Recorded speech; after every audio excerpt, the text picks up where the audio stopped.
Bung Tomo atau yang bernama lengkap Sutomo lahir tanggal 3 Oktober 1920 di Surabaya. Terlahir dari keluarga berlatar pendidikan tinggi dan mengutamakan pendidikan. Bung Tomo mengenyam pendidikan hingga perguruan tinggi dan beliau menyelesaikan kuliahnya pada tahun 1968. Namun, dia dinyatakan lulus pada tahun 1969 dengan menyusun skripsi yang berjudul Pengaruh Agama pada Pembangunan Ekonomi di Daerah Pedesaan Indonesia. Peristiwa penting yang terjadi pada bulan Oktober membuat nama Bung Tomo dikenal masyarakat luas di Indonesia. Melalui radio-radio, Bung Tomo membangkitkan semangat rakyat Surabaya. Ia membakar semangat pemuda Surabaya dengan nada pidato yang penuh emosi dan berapi-api. Walaupun pada akhirnya rakyat Surabaya tidak menang melawan tentara Nica, namun tetap saja sampai saat ini rakyat Surabaya dan Indonesia mengenang kejadian tersebut. Bung Tomo dikenal sebagai orator yang membakar semangat arek-arek Surabaya dalam menghadapi tentara sekutu melalui pidato-pidatonya di radio itu. Sebelum membacakan pidato legendaris tentang semangat perjuangan itu, Bung Tomo terlebih dahulu meminta izin kepada Rais Akbar Nahdlatul Ulama atau pimpinan tertinggi NU. Lewat orasi yang membara yang ia sampaikan lewat siaran radio pemberontakan dan direlay RRI, Bung Tomo tak mampu mengorbankan semangat juang arek Surabaya untuk terus melawan pasukan Inggris dan sekutu. Meskipun menggunakan persenjataan hasil rampasan dari tentara Jepang yang tidak seimbang dengan kekuatan sekutu. Dengan segala keterbatasan, akhirnya masyarakat Surabaya berhasil melawan tentara sekutu selama 20 hari. Meskipun korban tewas dari pejuang dan rakyat Jawa Timur diperkirakan mencapai 16.000 jiwa dan ratusan ribu rakyat terpaksa mengungsi, namun pertempuran tersebut telah menggerakkan perlawanan rakyat di seluruh Indonesia untuk melakukan perlawanan terhadap asing. Sekali merdeka, tetap merdeka. Pertempuran Surabaya ini membuktikan bahwa bangsa Indonesia yang telah menyatakan kemerdekaannya beberapa bulan sebelumnya masih ada, dan kemerdekaan negara Indonesia kala itu tetap diakui, masih diakui, dan rakyat-rakyatnya masih ingin mempertahankannya.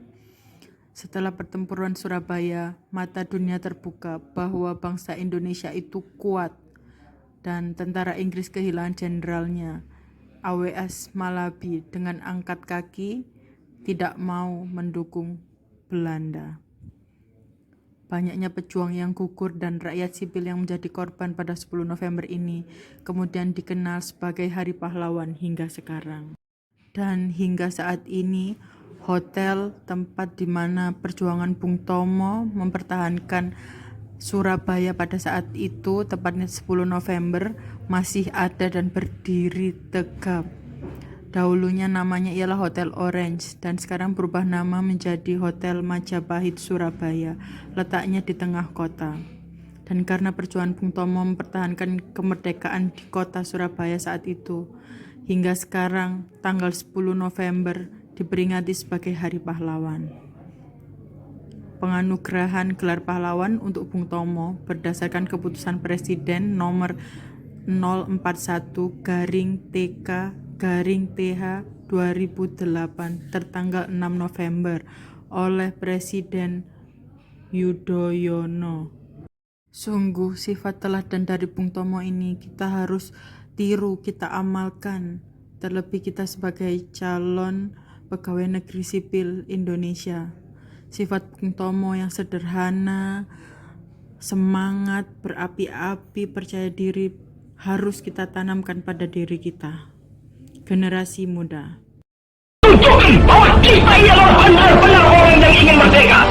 Dan untuk kita, saudara-saudara, lebih baik kita hancur daripada tidak merdeka.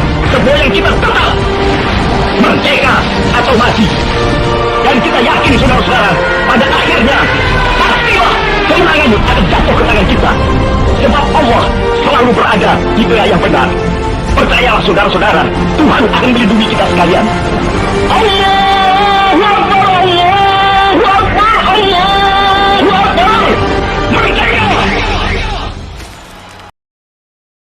Menurut buku yang ditulis Sulistina Sutomo atau istri dari Bung Tomo yang berjudul Bung Tomo Suamiku, Bung Tomo merupakan sosok yang semangat dan berdaya juang tinggi dari dia kecil.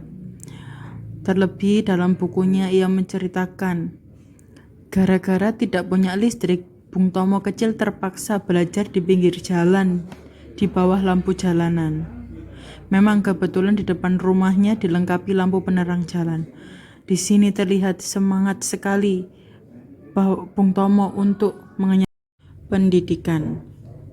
Terlebih di usianya yang lanjut pun Bung Tomo tetap nekat melanjutkan kuliah walaupun sudah berumur. Meskipun beliau terus diejek sudah tua, kurang pendidikan oleh para pejuang lainnya, namun Bung Tomo tidak menghiraukan.